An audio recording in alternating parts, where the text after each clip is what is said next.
Who here, give me a round of applause, who here doesn't know a graduate on the show? Okay. Who does know a graduate on the show?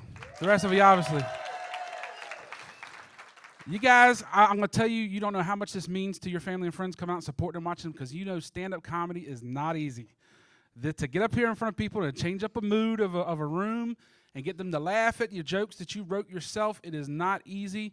And I'm telling you guys, I can't stress it, and I can't give these guys enough applause. Give them another one, please. Because fact of the matter is, we normally start off with a certain amount of people, and don't all of them make it to the end. A lot of them, it just ain't for them. They just can't cut it. It's something they can't grasp, and also fear gets to them. All right? So the folks that you're seeing up here tonight went all the way. And I'm telling you, that really means a lot that you guys are here.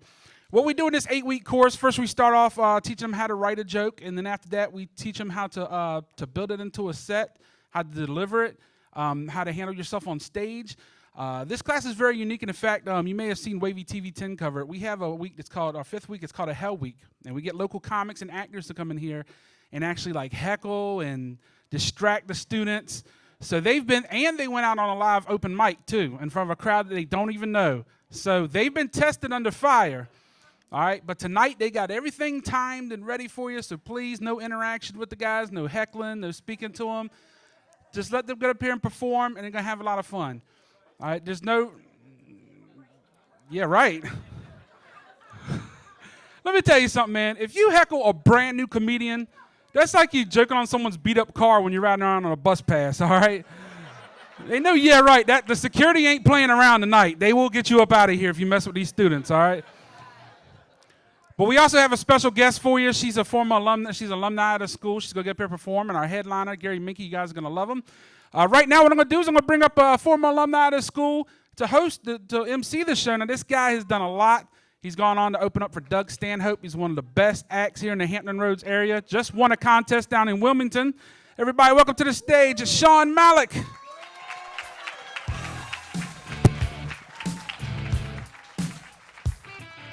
Keep it going for Tim.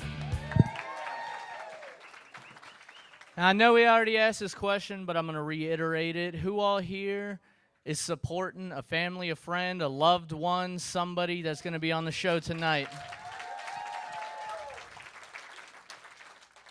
Next question. Who all here is got an enemy coming on stage and you just want to see if there's a possibility that they'll eat it? One person, what an asshole. Somebody kick that guy out. Now, I got the opportunity to see all these comics perform already, and they're good. Their sets are solid. You guys are going to have a great time tonight. A little bit about myself. First off, I don't really have a filter. I'm going to apologize ahead of time. Apparently, normal people in the world, you have this thing where you process a thought, and it travels down, and it kind of stops right here and decides whether or not another human being on the planet should ever hear it. I don't have that. It gets me in trouble a lot, especially with my girlfriend, but she brings it out. She brings it out on herself, let's be honest. Like, we'll be out shopping or something, and she's trying on clothes, and I'm just sitting in a chair holding her purse like a great boyfriend, a.k.a. her little bitch. And she'll come out and she'll say something like, does this dress make me look fat? I'm not going to answer that question. Why aren't you going to answer that question, Sean? Is it because this dress makes me look fat? It does, doesn't it? Is that why you're not saying it? This dress makes me look fat and you're not going to say it. Is that right? Look, baby, the dress doesn't make you look fat, all right? Your body does that already. To be honest, you should probably buy that dress because for a second, I couldn't even see that fat, disgusting body underneath. Remember, guys, no filter. We talked about that earlier. It was the thing we talked about. So a little bit about myself. I was in the military for 6 years, Air Force. Thank you. From 2006 to 2012. I loved it. I traveled the world. I met a lot of great people. It was awesome. The only reason I got out was because I deployed too much.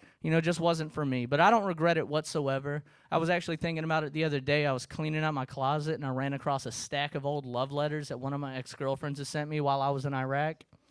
Not going to lie, guys, started getting a little choked up, started getting butterflies. I never gave her the credit she truly deserved, She's just writing me so frequently, taking all that time out of her busy schedule of having sex with all my friends while I was gone. This is a military town. I believe I hit close to home with a few of you. It's all good, man. Put it in the past. Move forward, Just move forward. So not a lot of people realize that in the military, infidelity, it's a two-way street, all right? I'm not saying between, like, men and women. I'm saying stateside and abroad, because anybody in here who's ever spent time in the desert, you know full well that sex runs rampant over there. We got to deal with things like desert queens. Don't worry, I'll explain it to you guys. A desert queen is a woman that in the States, she's like a 2. But after you spend about 6 months over there, that 2's looking like an 8, Jack. Woo!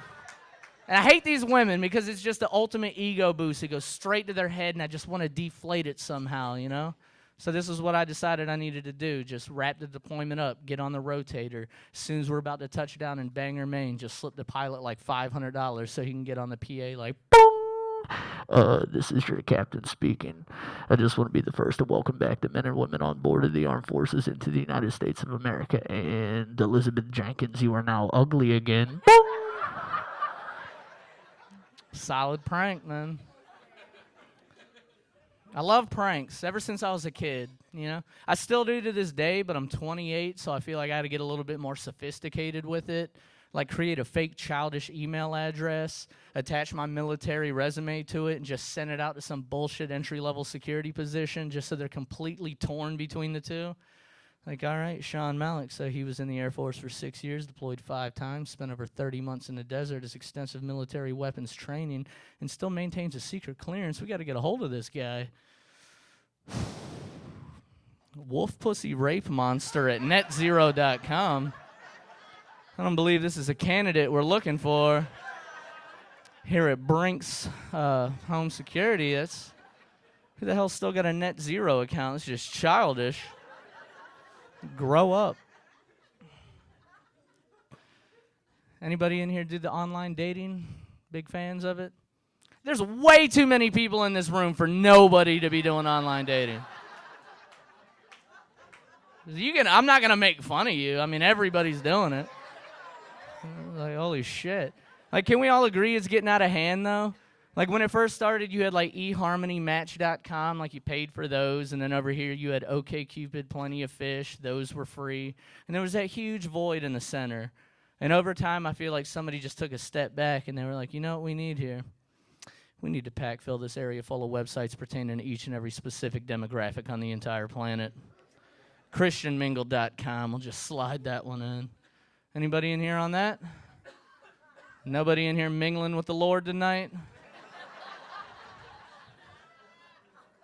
They have the creepiest commercial depositions, don't they? Like a woman sitting there, and she's just like, of course I did it to find my one true love, Rick, over here. But ultimately, it was for the Lord. Okay, psycho. That's the type of woman that's going to chop your dick off in your sleep. I'll pass. CougarLife.com, that's a thing. Who in here's on that? There's at least one of you. Man. If that's your thing, awesome. Do it up, It's just CougarLife.com. Look, if you're over the age of 60 and you feel that it is absolutely necessary to preserve like what little bit of youth you have left by getting Botox, facelifts, tummy tucks, breast augmentation, just please realize we all know that your vagina is still 60 years old. Fool me once, shame on you. Fool me twice. You got some bomb-ass 60-year-old pussy, lady. God bless it. God bless it. My all-time favorite, though, it's farmersonly.com. Oh, my God. We got a couple ranchers in the house. Have you guys seen this commercial? I swear to God, I'm not even lying to you. It says farmersonly.com for farmers, ranchers, and good old country bumpkins alike. And then the tagline says, you city folk just don't get it. This is the most ridiculous thing I'd ever heard of in my life until I signed up 2 weeks ago. Fantastic website. And you're probably thinking, Sean, you're from Virginia Beach. What do you know about farming? What do you know about having a Farmville account for the past 3 years? Level 93, people. I got squash, turnip, zucchini. I got this big, unnecessary windmill thing in the back. For the ladies, of course. I'm dropping farm girl panties left and right, guys. I'd love to explain how it all works to you, but you city folks just don't get it. Now, I tried online dating one time. That's all it took, one time. I got catfished immediately. Yeah, it was terrible. Like, I'm talking to this girl, things are going great, lights come out. That's how horrible this situation was. We're talking, she was cute. We decided we're finally going to meet up and have our first date. Now, what she had failed to tell me was that in the time that her profile picture was taken up until present day, apparently her thyroid had exploded, causing her to gain about 195 pounds. But it was all good. We decided to meet up at Busch Gardens, like who's going to see me there? Why is it when you say who's going to see me there, that's when you run into everybody you've ever met in your entire life? You know, but it was all good. She was still cool. She was good people. We vibed. We had a great time. There really wasn't an awkward portion in the date, except for having to listen to her wheeze as we walked up and down the cobblestone walkways of Williamsburg. That is until we tried to ride a roller coaster. Key words there, guys. Tried to ride a roller coaster. I'm not sure if you're familiar with the standard operating procedures with roller coaster rides. You go in, you sit down, you pull the safety restraint over your shoulders until you hear an audible click. If you do not hear an audible click, 2 16-year-old children on a summer job are going to come over and try to force this thing down onto you until it clicks. She got no click, guys. They say, ma'am, I'm sorry, you're going to have to exit the ride and stand over here. I'm clicked in. I can't go anywhere. I'm trying to force this thing off, and that's when she leans over and she goes, no, Sean, it's all right. Enjoy the ride. I'll be sitting over here. Yeah, aw. It was terrifying. Like, I felt so embarrassed for her. Like, people are laughing and snickering, and I'm just like, you know what? The ride starts, we're going up the ramp, and then my feeling of embarrassment turns into, like, this brewing hatred. I was like, you know what? She needed this in her life, all right? She needs moments like this to make her live a healthy lifestyle. That way, situations won't occur in this nature. Ride goes through, not gonna lie, had a great time. I even bought the picture.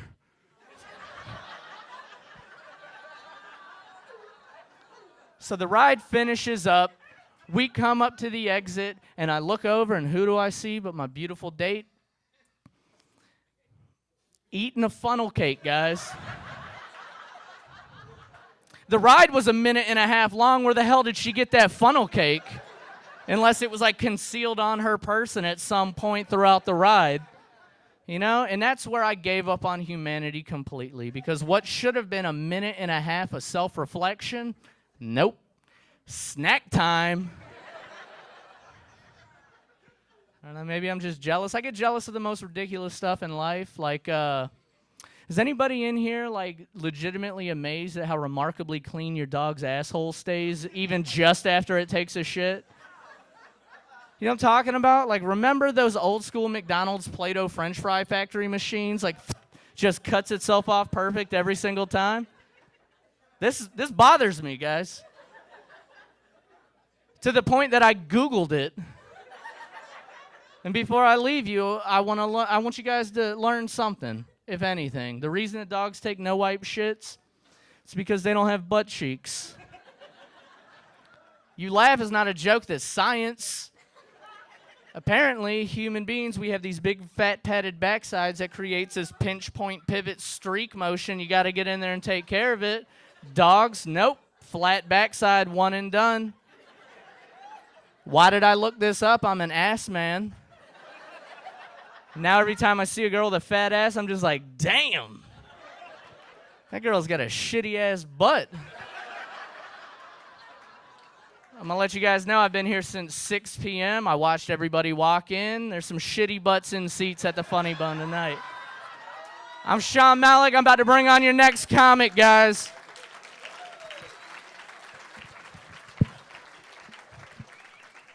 First graduate of the Funny Bone Comedy Club graduation school.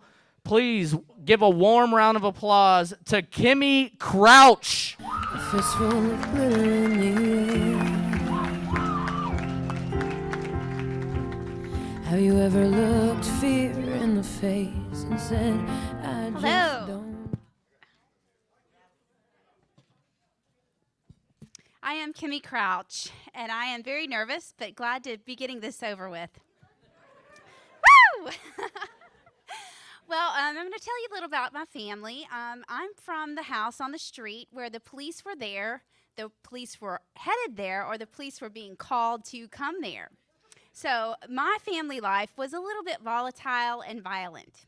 I actually learned how to count by counting the stitches around my father's neck, where he had a 6.5-inch scar where his uncle had tried to cut his head off. I think I got up to like 12 or 13.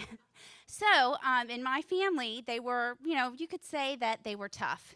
And I don't know what happened to me. I know I look tough on the outside, but I'm not really that tough.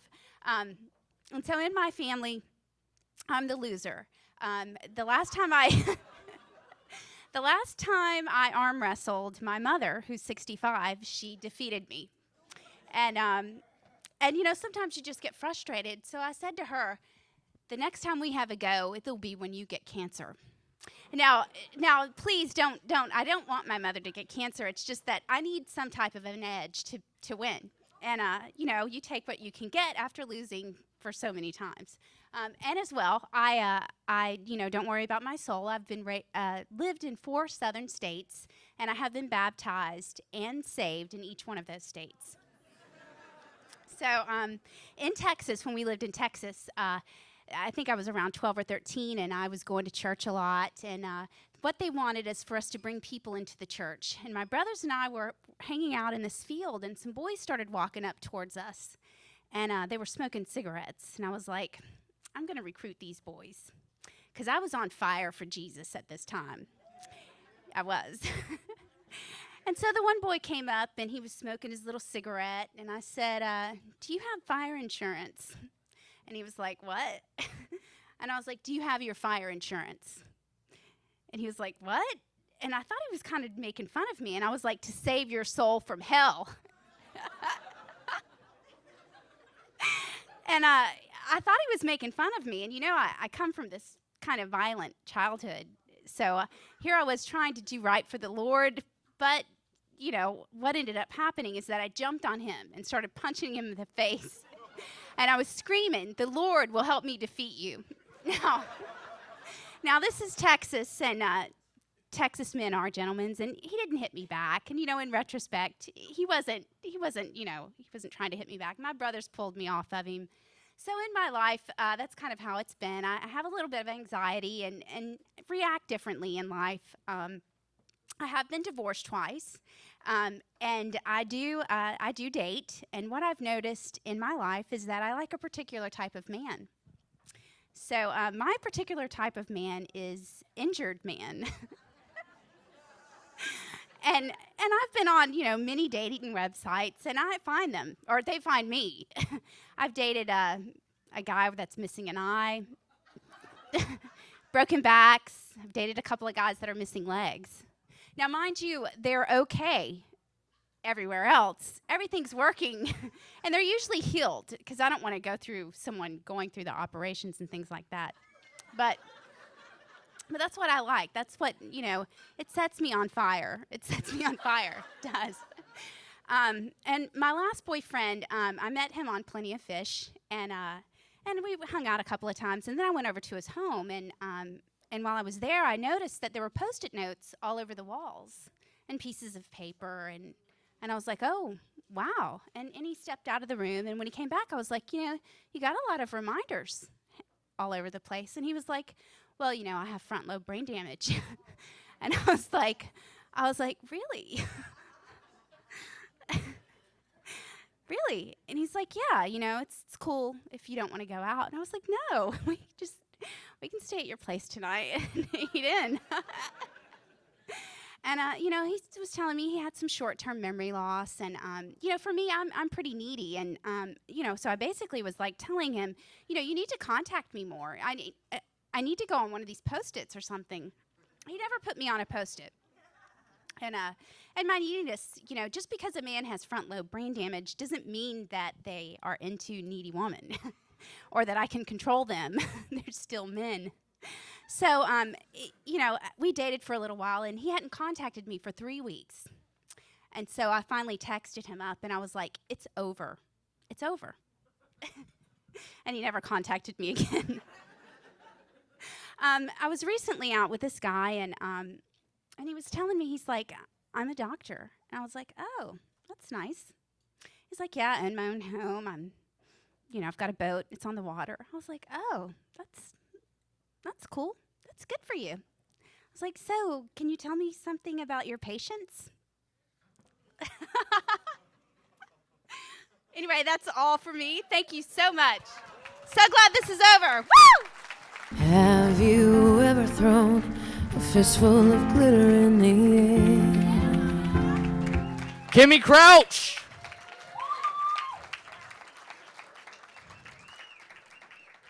Your next comic coming to the stage. I spent her entire set trying to memorize his last name.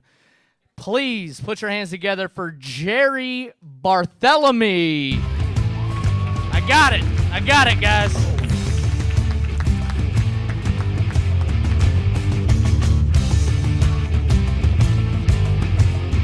Hey, how we feeling? All right, thank you. I need that, thank you. Maybe like some of you, growing up in school, I got picked on a lot. I got pushed down so much they nicknamed me Slinky. But I showed them I used the handicap ramp instead of the stairs. See, you got to be smart like that. I dreamed about beating up the school bully. That was usually when I was knocked out. And my dad wasn't much help, I said, Dad, why is the sky black at night and blue during the day? And he said, well, son, that's God's way to remind you to stay in line, or that's what you're going to look like. I said, okay. Thank you. It was tough. And then, teenage years came on, and girls and hormones came into the picture. I was so horny back in school that during roll call I'd get excited. Karen, yes. Kathy, yes. Katrina, yes. Yes. I'd go commando in corduroys because they were ribbed for my pleasure. Thank you. I liked it too. And then obviously I made it. I got married. I have a lovely wife and a daughter. My wife is a teacher, so she is also a meteorologist. She will definitely tell you a hint of snow. She has, the Farmer's Almanac has nothing on her. She will let you know when there's a potential school delay. And my daughter is in college now. She came home one day from high school and said she wanted to get into cosmetology. I said, oh, you want to be a beautician? And I swear to you, she looked at me and went, oh, you think I'm beautiful.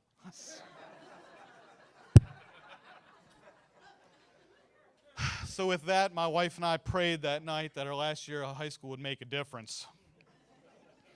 And I'm glad to say it did. She's doing well. But, everybody, have you heard about the recent Malaysian plane? Yes. Of course you did. My wife and I were talking about that, and she goes, I can't believe that they lost the plane. Now, mind you, this is the same woman that has called me to come pick her up because she lost her keys in her purse, and she can't believe they lost a plane on the planet. So, but growing up, I thought, my parents didn't know a thing.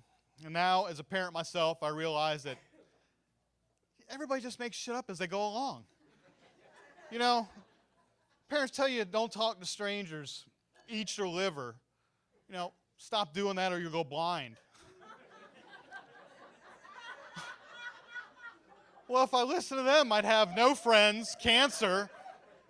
Well, I do need glasses, but they're right every once in a while. We'll give them that. Last summer I was having chest pain, so I went in for an EKG. And I don't know if you can tell, but I'm pretty hairy. My grooming kit's a Furminator and a pair of shears. My bar of soap looks like a loofah. So you got to realize when you go in for this procedure, they shave patches for all the sensors. Well, afterwards, went to the beach, fell asleep. Well, I woke up with seashells on my chest and someone yelling, "Checkmate." I know it looks like a checkerboard and I look like a walking billboard for your Purina, but, come on, guys. Well, the good news from that whole ordeal was that the doctor said I just must have pulled a muscle in my chest, which was kind of odd. I don't know how the hell that happened. I'm so lazy I buy cans of beer instead of bottles because they weigh less, so I don't have to lift as much.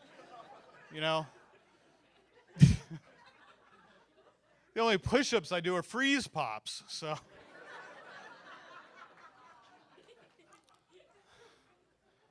If you're like me, one thing I really enjoy doing is people watching.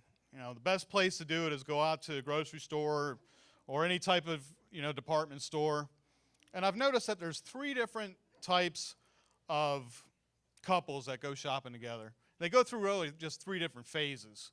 The first phase is the new couple, side by side with the cart, pushing it. Where would you like to go, honey? Oh, anywhere you'd like to go. Would you like to go left? Only if you'd like to go left. We all know that couple. They're great, don't get me wrong. But you quickly move into phase 2, which is the man, the hunter-gatherer, the protector and provider leading the way through the store with the wife behind pushing the cart. And then you move into phase 3, which is the woman leading the way and the man with his head down, pushing the cart. And I used to always feel bad for the man with his head down. His head is always down, pushing the cart, until I went through all 3 phases. And let me tell you, the man that is leading the way through the store is not leading the way. The wife or girlfriend lets him think he's leading the way. But I can tell you it happened to me so many times, I would turn around and go, "Hey, hon, hey, hon, where'd you go?" And realize she's gone. Like the rapture just happened. She's gone. And I'm standing out in the middle of the aisle just looking around. And the last time it happened, the last thing I remember is hearing over the loudspeaker, "Mrs. Bartholomew, we have your husband here at guest services. Please pick him up. He is lost and scared." So let me tell you, that guy that with his head down pushing the cart, he's the smart one. In construction, I'll tell you that there's a wide array of ethnic workers on site. Mexicans, Koreans, Vietnamese, Puerto Rican. But out of all of those different people on site, they all have one thing in common. If there's something wrong, none of them speak a lick of English. However, if there's something wrong with their paycheck, all of a sudden they're Johnny Cochran. Excuse me, we need to come to a resolution for some additional restitution, or I think the only solution is going to be for me to leave this institution. Thank you.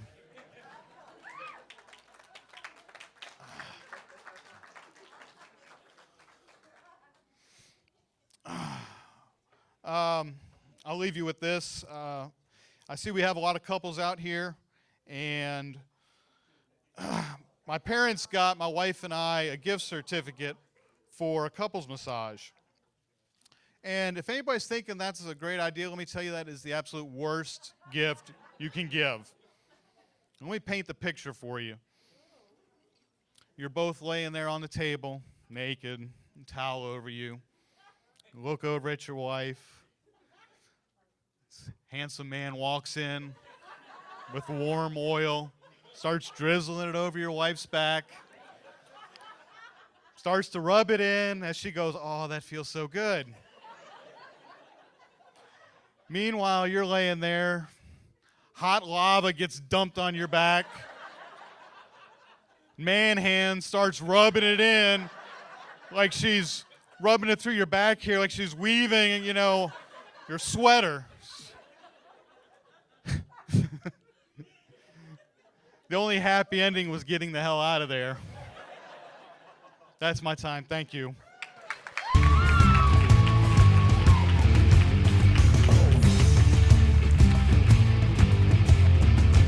Jerry Bartholomew, everybody.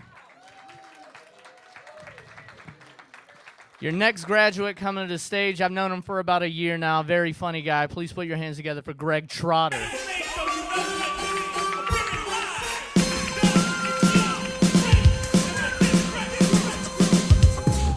That's real music. You hear that? Good evening. Y'all see my teeth? They like me and my wife, growing further and further apart. I can't use a toothpick on these. I'll lose a toothpick in these. I got to get a skewer up in there, get that extra meat out. But a little bit about myself. My mom tried to make me and my sisters vegetarians when we was 12 or 13 years old. It was not happening. We had a meat war in my house. My mom came home one day and went in the trash can and found 2 empty burger wrappers, right? She went to the McDonald's and told them not to sell us any more meat. I was devastated, man. I had to start meeting my friends in strange places to buy meat. I'm like, "Hey, you got that? You got that?" Keep the change. But look, I knew it was getting real when my mom would start getting mad because we was watching fast food commercials. One day she was like, "Greg, what you in there doing? Why you staring at the TV?" I said, "Because I want a Big Mac." She said, "Well, you better take 3 of these rice cakes and stack them because ain't no meat coming in this house." But I think now that's why I'm jealous of my kids' food selections, man. I think they got too many choices. Just look at the peanut butter. What do you want, smooth? You want crunchy? Honey roasted? I had a big silver paint can full of peanut butter when I was growing up. You can get it at the food bank to this day. It got oil in the top, right? You had to stir up. You had to stir it up. And you got to stay in the middle because if you get too close to the edge, you're going to cut your wrist. So basically, you had to decide whether you want to get a tetanus shot while you're making a peanut butter and jelly sandwich. Those were my choices. Where my music lovers at? Are y'all tired of this trash that they playing on the radio? If it was up to me, if your radio station played trash, your station should get a citation. We get citations. I just figure, look, they taking all the love out of the music. Listen to the R&B music. How you gonna have R&B with no love? When you come to my house, don't ask me for nothing. You ain't worth nothing, and I don't love you. Oh, girl, that's my song. We're going to see him. We're going to see him next week. Even the country music. What, they got like this hip-hop country now? I don't know what it is. She better wake up in the morning and roll me a joint, and my eggs and my bacon better be on point, because I'm hungry. We'll be right back. We just got a citation. Citation. No more passion, man. You know what I'm saying? I like passion, man. Like, y'all don't think it's funny how you see these NFL players, they get paid millions of dollars to catch a ball, but they get to celebrate and show you that they did what they were supposed to do. I figure, why can't that work for everyday people? Why can't I go to my son's school, sir, and say, who just picked their son up from school? I did. Woo! And you can't stop me. People would look at me like I was crazy, right? Then the security guard would probably come over and be like, you need to keep it down on the property. I'd be like, I'm sorry, sir, I'm just a little passionate about my son. He'd be like, oh, you are? You are? Okay. Well, who do you think watches after these kids every day, huh? I do. Woo! And you can't stop me. But yeah, seriously, man, I like real people. That's why I don't like phony stuff. No phony stuff for me. Like I'm a cook in a restaurant, right? And the waitresses, they are two-faced. They have to be. They smile at your table and they cussing you out in the kitchen. They hate singing the birthday song, and they don't like waiting on black tables. Let's be real. You can laugh. We're going to be real tonight, baby. Then the thing about it, I seen two waitresses doing the paper, rock, scissors for the black table one day. She was like, paper, rock, scissors. That's the second one in a row. Then they get mad at me like it's my fault when black people don't tip. They're like, Greg, they did it again. 5 on 80. Why don't they tip? I said, I don't know. White people started it. They had servants in the house, folding and ironing clothes, and they didn't get tipped. So my guess is just that when we go to tip, we get visited by the ghost of servants past. He just pop up beside you and be like, now I knows you's not about to leave that $20 on the table, are you? I worked for 45 years, and they ain't never gave me nothing. They owe you 40 acres and a mule. Take that money back. Take that money back. Take that money back. Take that money back. It's a struggle. My name is Greg Trotter. Thank y'all very much. It's been real.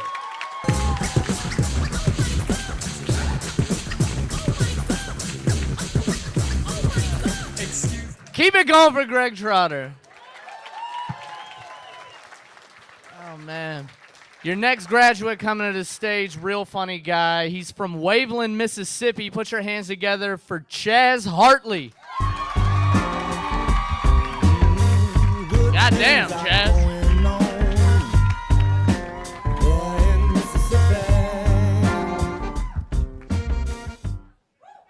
Good evening. I'm coming to realization a few weeks ago throughout my travels across the country that everywhere I go, people think I'm from there. I go to the Northeast, Boston, New York, start drinking, hanging out with people, they think I'm from there. I go to the Southeast, Atlanta, Orlando, Miami, wherever, start drinking, hanging out with people, they think I'm from there. I go to the West Coast, Seattle, San Francisco, start drinking, hanging out with people, they think I'm from there. I go back home to Mississippi, people ask me where I'm from.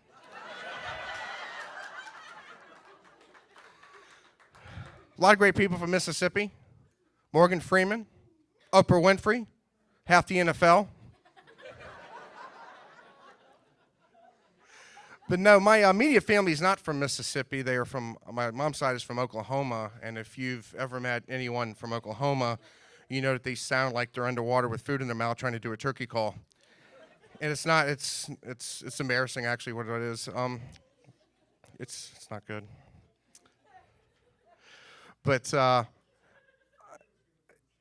it's crazy having people around you like that, and it's embarrassing. I remember one time we went to a McDonald's drive-thru, and it just wasn't pretty. But no, I was in the Coast Guard for 8 years. Thank you.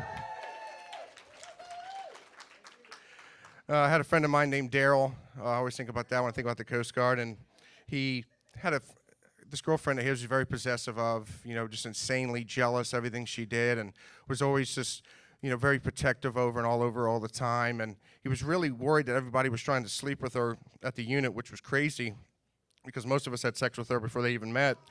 And in fact, he was all over all the time so much that his call sign was Velcro. And I was talking to him one time. I said, "Man, why don't you just chill out? Just chill out, Daryl. Calm down. Calm down." He's like, "You just think you're so good, Chaz. You just think you're so good, don't you?" I was like, No. I don't think I'm that good, man. I'm not that good. I got a receding hairline, overweight. I'm not that good. I don't think I'm that good. I think you're that bad, bro.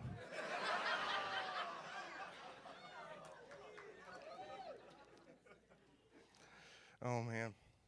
But yes, it's great being here. Great being here. I just became a restaurateur. Opened up my own business a few months ago, and it's been great. Thank you.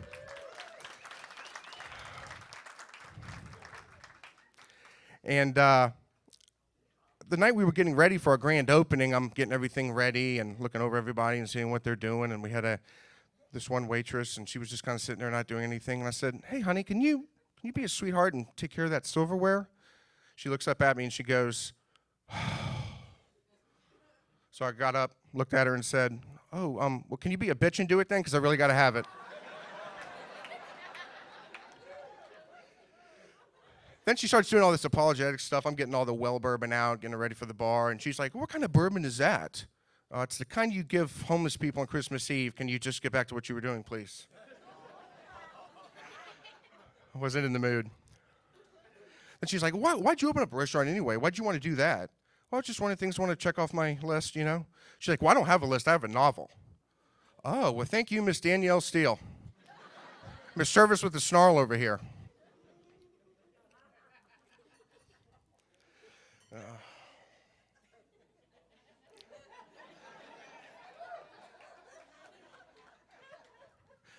But no, yes, I am a federal employee. I have been with a lot of you are here tonight. Thank you. The thing about being a federal employee is a lot of people, when they find that out, and I've just met them, they automatically think that I can get them a job as a Fed. They start emailing me a resume, sending me friend requests in the middle of me just talking to them and all that, talking to me about all their qualifications. I'm like, I'm not Barack Obama. I can't sit your ass in a chair and send you a paycheck. It's a trip being a Fed, it is. One of the first weeks I was doing everything, and they got you taking all these classes to get ready. There was actually a class that teaches you how to sit in your chair. I'm not making this up. There is a class that teaches you how to sit in your chair in the federal government. I have a friend that teaches that class. There is a class for him to go to teach the class. So you have to go to a class to teach the class to teach you how to sit your ass in the chair in the federal government. It's great to be here. Can't say that enough. And I'm just going to go ahead and say it. The best and smartest, brightest, everything, best our country has to offer live right here in Hampton Roads.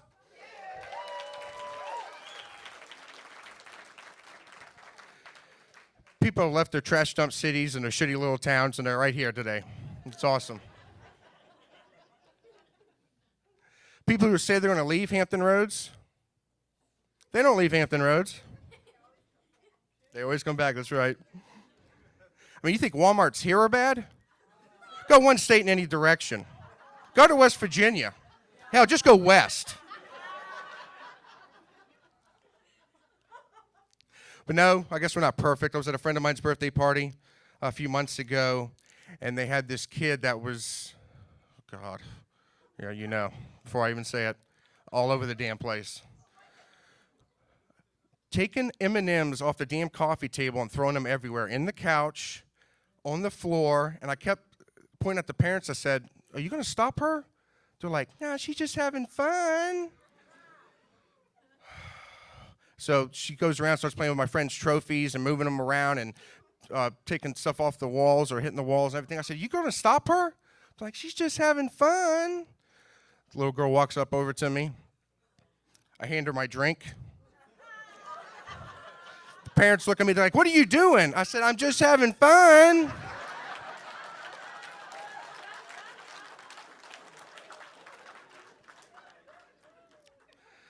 Oh, the dad was furious. He stands up, runs right over to me. You know, he's a little whatever. And he goes, "What are you doing giving my daughter alcohol? Is that how you were raised? Where did you come from to make you think that was funny?" I stood up off the couch. I looked him dead in the eyes, and I said, "Woo! Thank you guys so much. Really appreciate it."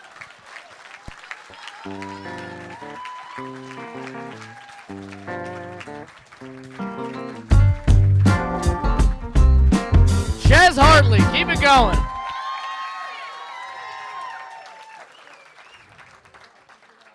I see who brought out the most people. Your next graduate coming to the stage, I had the opportunity to see him a couple weeks ago at an open mic. Hilarious guy. Put your hands together for Justin King.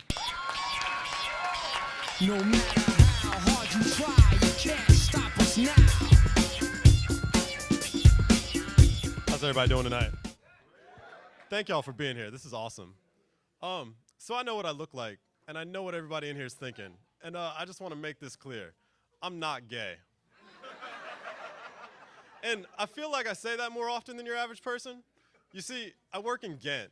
And for those of you who don't know, some of you know, for those of you who don't know, Ghent has a huge population of homosexuals in it. I often find myself apologizing for the way I was born, saying things like, I can't help the way God made me. There's no camp you can send me to that's going to change that. Like, my life would be much more luxurious if I just knew how to suck a dick.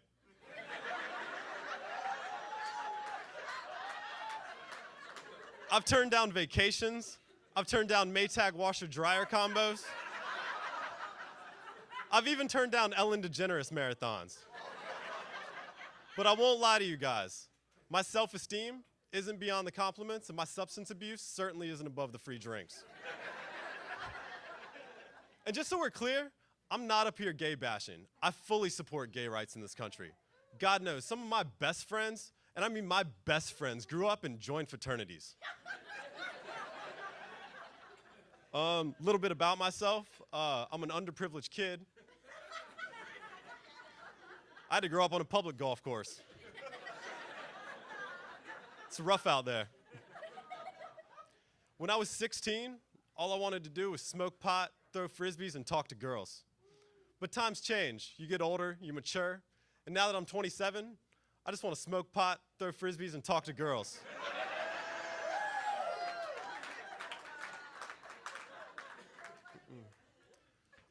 I still live at home, and I like to tell people it's by choice, but that's a lie. I live with my father and my grandmother. They're both amazing people, mainly because they put up with me.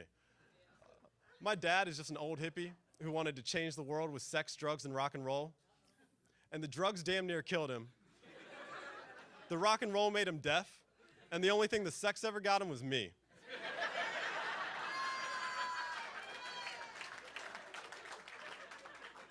My grandmother, she's an amazing lady. She's 85.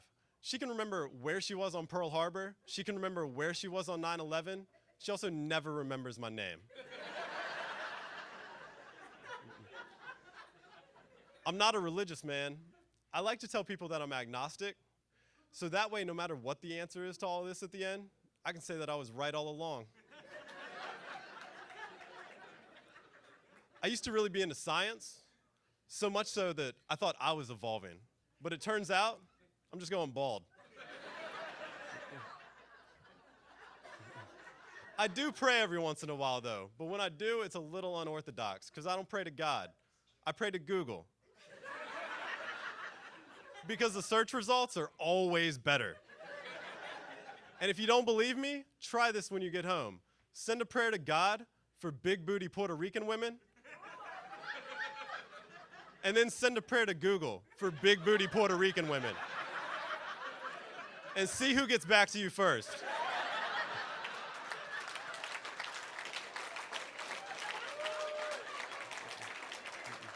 I'm aware that I might be praying for the wrong things. I get that. I love Apple products. I love them. They never get viruses. But Steve Jobs sure did. Was that too soon? It's okay. I think Bill Gates said that. Don't worry. Did you know in China they had to put nets around the factories where iPhones are assembled to keep the employees from jumping out of the windows? And you know what? To that I say, good. Get back to work, you little bastards, because I'm an American and I can't wait for that iPhone 6.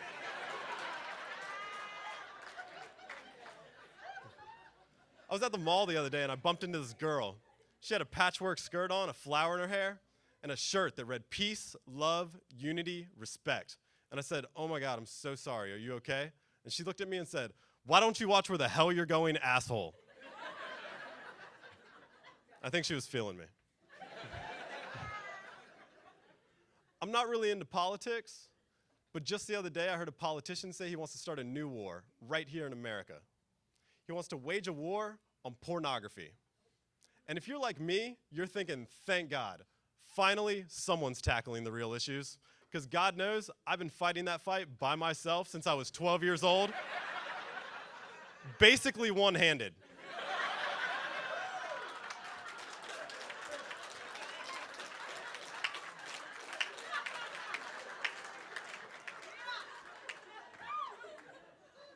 They say Virginia is for lovers. I think that statement should end with, as long as you're willing to settle for less.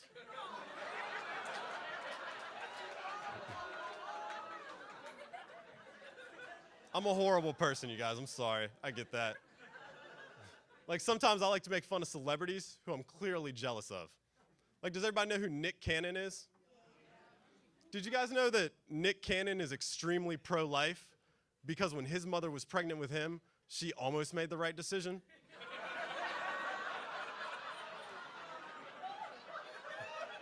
That one's a favorite. I'm sorry. My mind always goes to the darkest places. Like just a few years ago, my best friend's father was arrested and sent to jail for the distribution of child pornography. And I gotta tell you guys, I spent a lot of time there as a kid, like every weekend. And when I found this out, I was humiliated, embarrassed, and ashamed. But not because of what he did, because I was never once considered for a part. That's my set. Thank you very much, though.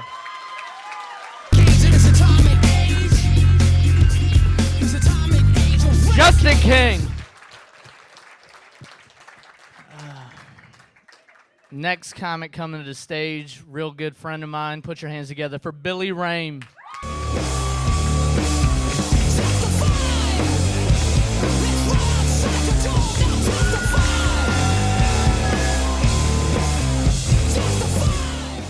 What's up?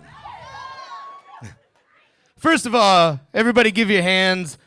Put your hands together for all my fellow graduates on stage tonight. Were they awesome? Who just went, no? Who did that? Don't point them out. You know what? Whoever just did that, how about this? You wait for the next semester, come work your ass off for about 8 weeks, and then come up here and then do this. All right? I'll be here. You can come find me. And you can come up and mention this one moment. And then Walt will be like, see, told you. And I'll be like, oh, good job, dickhead. And then you'll just realize that I waited 8 months to call you a dickhead. That was not the opening I really wanted to go for. But my brother called me the other day. He was all frantic because his wife caught my 15-year-old nephew masturbating for the first time. And I was like, good. Good. He was like, what do you mean good? I'm like, good. People, catch your kids while they're young as you possibly can. If you can't catch them, take them to a place where a kid has been caught and expose them like chicken pox. I say this because, trust me, people, I never got caught in my whole life masturbating until I was 32 years old in my own house that I paid for, in my bathroom by my mother.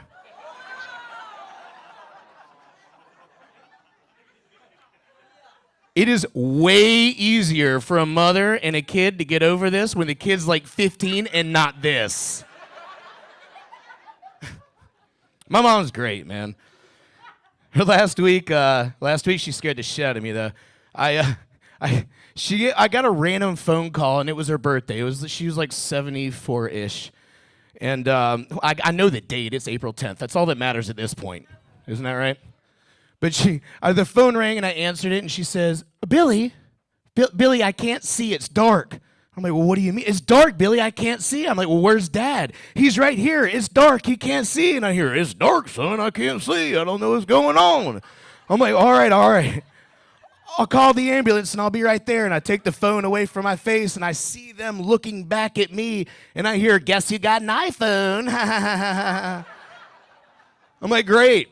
Now, not only in all my mom's spare time not being sat at home, cyber stalking every move I make, now she has a device with apps that will help her do this whenever she feels like. She got Twitter now, which means I can't at all. I posted the other night, I was just like, oh man, it was a great show. The crowd was awesome. Everybody was on fire, F-I-Y-A, fire, just trying to be hip. And I get a phone call 3:30 in the morning. She's like, hey, how are you? I'm like, good. Are you okay? Is Dad okay? Oh, we're fine, son. How's that fire treating you? I'm like, what do you mean? Don't lie to me, son. I looked it up on Urban Dictionary and it said a strong dose of marijuana. No, Mom. I'm not on the fire. You're adding a word that makes this sentence completely different. But thank you, all you curious-ass white people, for Urban Dictionary. Thank you very much. Oh, my goodness. That's... One thing my mom did teach me, is have respect for each other. Have respect for humanity, you know? And that's just on a serious note. Now here's the joke. I think there's way too many animal activists in the world. Don't get me wrong, I love animals too. But you can't even go on Facebook without seeing 50 posts about a dog or a cat that needs a home that's not even in a 500-mile radius of where you live. Care more about people. I challenge you, go out, find a homeless person. Take them home. Feed them. Clothe them. Take pictures of them and put them in an Adopt Me ad on Facebook. Here's Irvin. Irvin's 54 years old. He likes long walks on the beach. Somewhat house-trained. Gets along great with kids, not so much with dogs, does not get along with other homeless. Irvin prefers to be in a single homeless home. I think we give homeless people too much shit, though. I was walking the other day to a 7-Eleven, and there's some guy walked by, and the guy asked him for $1, and he was like, why don't you take better care of yourself? And I was like, dude, you're wearing a torn white t-shirt and cut-off chick jeans. The homeless guy's wearing a suit. Yeah, it's a little dirty, and I'm pretty sure he recently pissed himself, but it's still a suit. Come on. Little emo kids. Music this day is crap, is it not? Everything these days these kids listen to, no matter how good the musicians are, it's all back in high school, I was real cool, and it's just ridiculous. I've been listening to a lot of Journey lately. Journey. Steve Perry. Oh my God. Steve Perry could change the world with anything.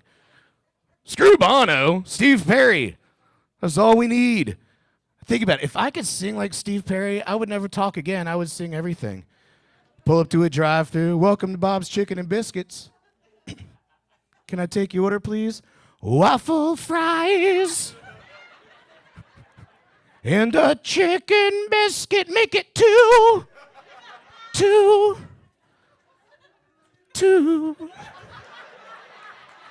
There we go. You could get out of some traffic tickets with it, man. Get pulled over. I was like, sir, you know why I stopped you? Oh, sheriff, I don't know. Well, your traffic light is out. Oh, shit, I didn't know.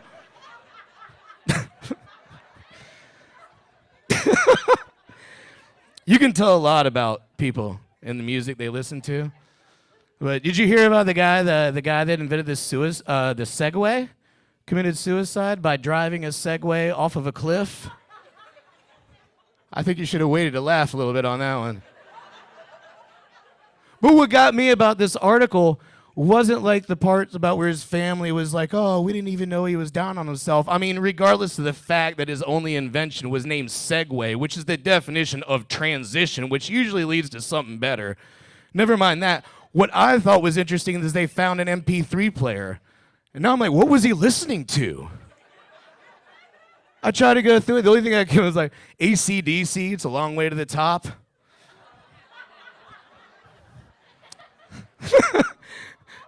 That was a stretch. Oh my goodness, that was a stretch. But recently ran into my ex lately. She got fat. That was awesome. I didn't really hide my joy for this too well at all either, because I was sitting at the counter and I heard, Billy, how you doing? I turned around, I was like, hey, oh, good.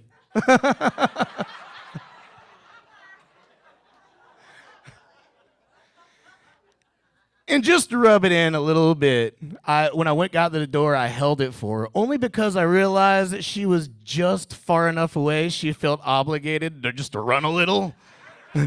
So I got a little bit of jiggle jog out of her. Don't awe her, she sucks.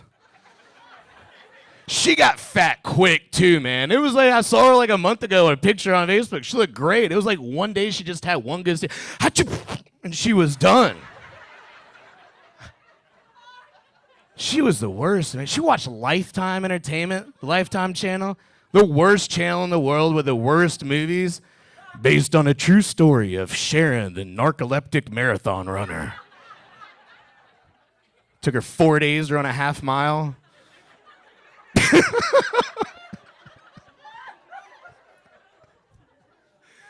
50 yards.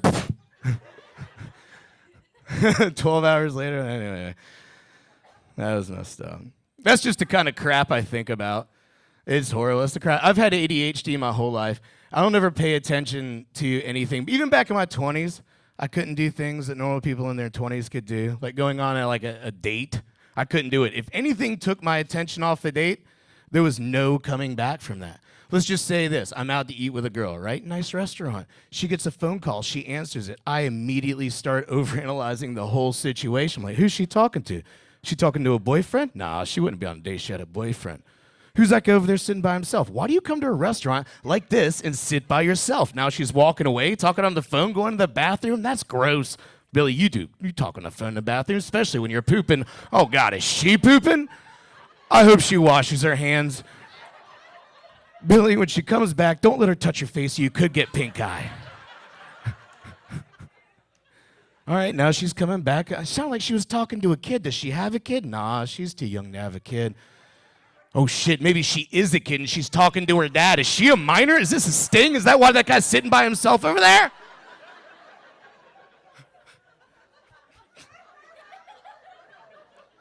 So by the time this poor girl that I've known for like 15 seconds prior comes back to the table, I already despise her and this date is donezo. But because of the ADHD, I've thought of 15 excuses why I can't be there anymore, but it all just jumbles together. I'm like, hey, yeah, sorry, my dog called, my roommate needs a bath, but I really want to do this again, so get a sitter, wash up, and give me a call, okay?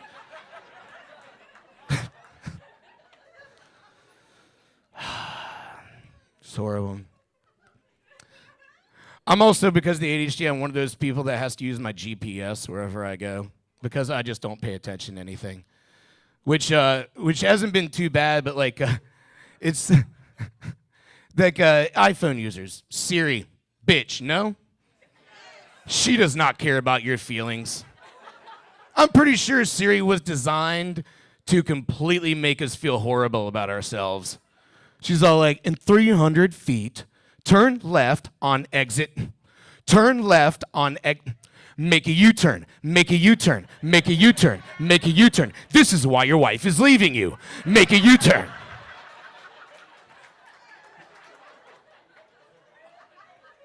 No wonder people always ask me if I've been crying where I get to I'm going, because you're a bitch. I did figure out a cool feature though. Did you know you can turn Siri's voice to a man's voice? Oh my God, what a slice of heaven. It's just like, hey man, in 300 or 2, turn right up here.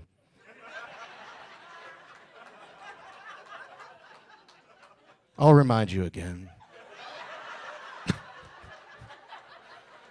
And even if you miss your turn, it's just like, hey man, not a big deal. But anywhere around here, you can make a U-turn, okay? Are you cool? You want to get high? Thank you guys. I'm Billy Rame. Have a great night.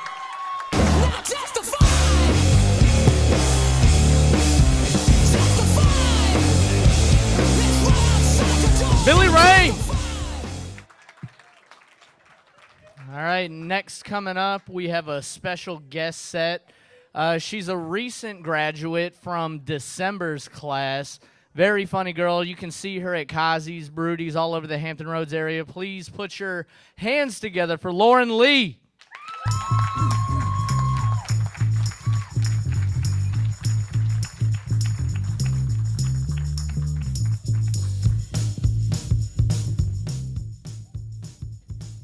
up for all the graduates one more time.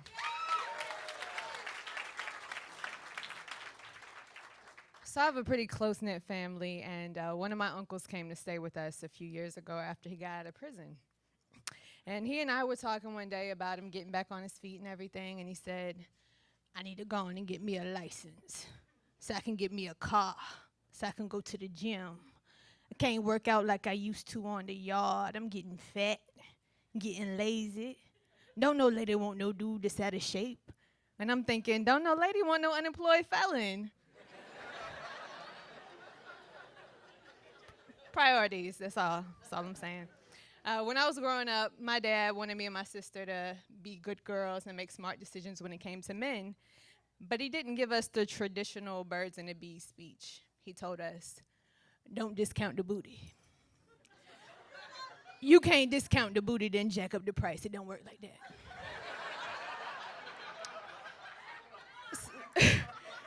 So I stored that away for, later reference. But my sister was dating this guy a while back, and they were out one day, and she realized she left something at home. So they were out. She said, I got to go back to the house. Just stay in the car. Whatever you do, don't get out the car. So my dad's always outside doing yard work or washing cars or something, and this day was no different. So she comes back out, and, of course, her friend is talking to my dad, and she's like, damn.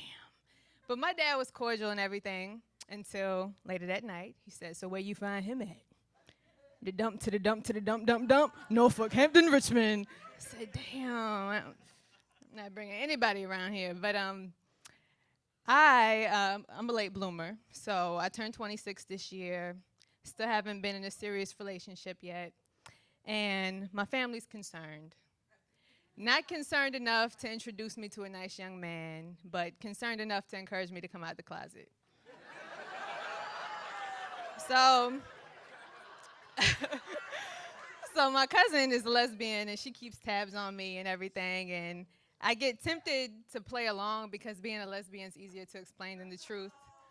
But my birthday's on Valentine's Day, so I said, you know what, I'm going to be my own Valentine this year. I'm going to take myself out, and I'm going to get myself some treats. So I bought myself some goodies, bought myself some roses, bought myself some balloons, went to pick out a card, buying myself some stuff. And none of the cards spoke to me at first, so I went to the section for her, and I said, okay, this is it. This is perfect. To the beautiful woman I love, you're amazing, you're smart, kind, considerate. And then somebody walked up on me, and they was like, I knew you was gay. And I jumped. It's my cousin. I was like, damn. I can't catch a break. But when I was 22, I fell in love, and I gave this guy my virginity, and I was crazy about him, and when you're crazy about somebody, you do crazy things. So one night, I went all out. I bought some strawberries, whipped cream, chocolate syrup, put on some sexy lingerie under this nice red trench coat. I went all out, right? So we had a good night, but the next time we spoke, he basically let me know I was doing too much, and he wasn't looking for anything serious. So a few months passed. I'm having dinner with my mentor and his wife, and he's talking to me about relationships and fast girls, and he tells me a story about this same scenario of a chick coming to his house wearing nothing but a trench coat. And he says, fast girls like that, men sleep with them, but they don't marry them. So I call my dad, and I'm like, I discounted the booty, Dad. I discounted the booty. Nobody's going to marry me. And I'm breaking down. He's like, Lauren, you're going to be all right, baby. You're going to be all right. Trust me. It's okay. Who's he to say who another man's going to marry? I said, Dad, you don't understand. He doesn't even want to go out with me. He said, damn, my baby can't even get a Happy Meal. So he's still trying to encourage me. Baby, I'm telling you, you're going to be all right. Listen, trust me, you're going to be all right. Look, I know some men that married some hoes. Hoes at the clubs, Lauren. Hoes at the clubs. I said, strippers? He said, yes. Go to the Lord. The Lord loves you. Jesus died for the strippers. He died for the hoes. Go to the Lord. So I did. That's how I got saved. That's my time. I'm Lauren Lee.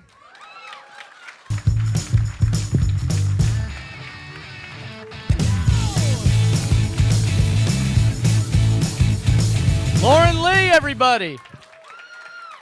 You guys having a good time so far? Good stuff. All right, before we get to your headline, I want to make a quick couple announcements. First one, take care of your bartenders and your wait staff. They're working hard for you, so you should tip them heavily. Give a round of applause for them. Shit. And I want to give a shout out to the sponsors, Crown Plaza, Brooks Limousine. You can hear all the comics, the headliners and whatnot coming on FM 99 Rumble in the morning. Also text VB Funny to 68247 to get on their VIP list. You will also be seeing Gina Brillin next week headlining, followed by Corey Holcomb.